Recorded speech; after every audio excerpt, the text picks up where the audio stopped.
podcast, we're going to be learning about solving equations using substitution, elimination, and matrices. Alright, so this first problem says solve the system of equations using substitution and or elimination.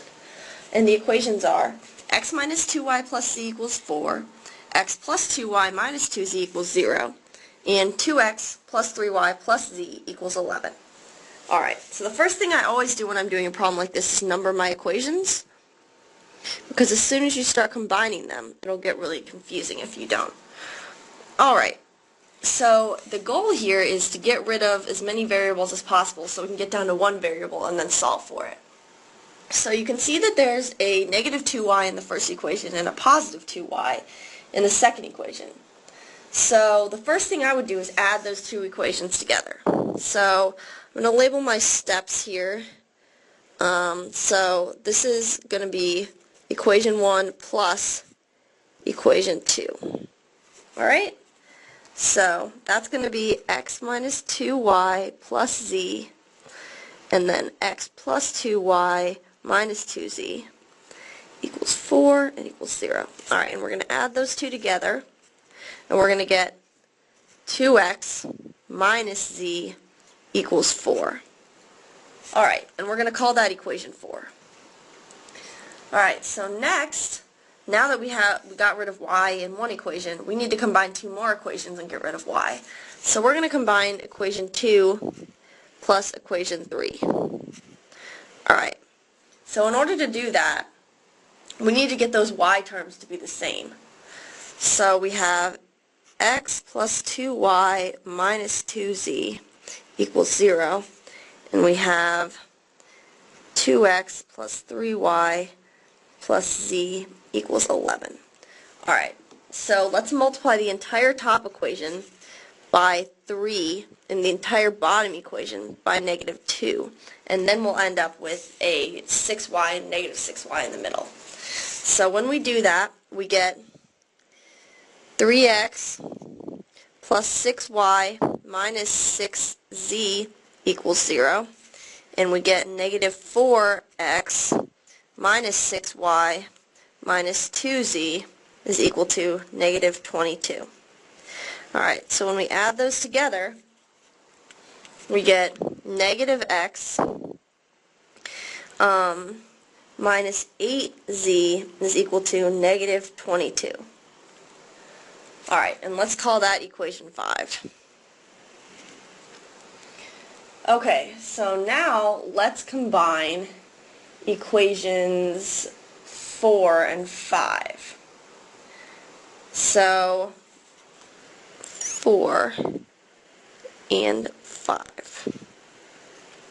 Alright, so what we're going to actually do here is just solve for x in equation 5. So we have negative x minus 8z equals negative 22. Right? So if we solve for x, we get negative x equals negative 22 plus 8z. So x is equal to 22 minus 8z. Right? Alright, so now let's substitute that in to equation, let's see, which number is that? Equation 4. So when we do that, we get 2, and then 22 minus 8z minus z equals 4. Alright. So we're going to have to move up here because we ran out of space. Let's go up here. Okay. So first thing we're going to do is distribute that 2. So we're going to get 44 minus 16z minus z equals 4. Alright, and that's going to equal 44 minus 17z equals 4. Negative 17z equals negative 40. So z is equal to 40 over 17. Alright, and if we put that into our calculator here, we get about 2.35. Okay, so now that we know what z is, we can substitute that into equation 4 or 5 to get x, right? So equation 4 is simpler, so let's do that. So now let's sub that into equation 4. Okay? So equation 4 is 2x minus z equals 4. So now we have 2x minus 2.35 is equal to 4. And so we get x is equal to 3.175 from that. Alright, so we should probably start circling our answers here so we don't lose them. Alright. Now, using those two, we can substitute back into one of the original equations. So let's substitute into equation, let's see, let's use equation 1. Equation 1. Alright, so equation 1 says x minus 2y plus z equals 4. So now what we have is x equals 3.175 minus 2y plus 2.35 is equal to 4. Alright, so if you solve that out, you should end up with y is equal to 0.7625. Alright, and those are your answers for the first problem. Alright, so the second problem says, write the system of equations using matrices.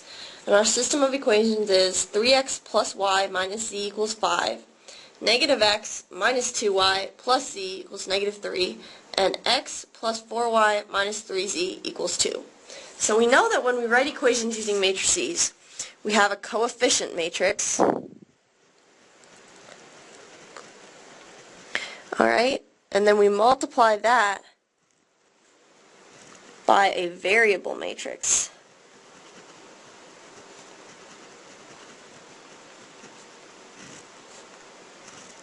And we make that equal to a constant matrix.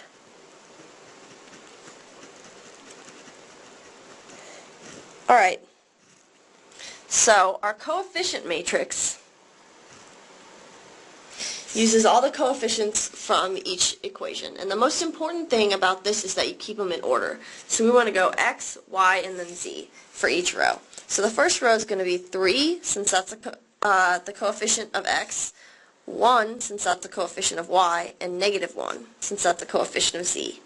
The next row is going to be negative 1, negative 2, 1, and the last row is going to be 1, 4, negative 3. Okay. So, next we need our variable matrix. So our variable matrix just lists the variables, so that's just going to be x, y, and z. Then we're going to set that equal to our constant matrix, which is the terms on the right-hand side of the equation. So 5, negative 3, and 2. And that's how you write that system of equations using matrices.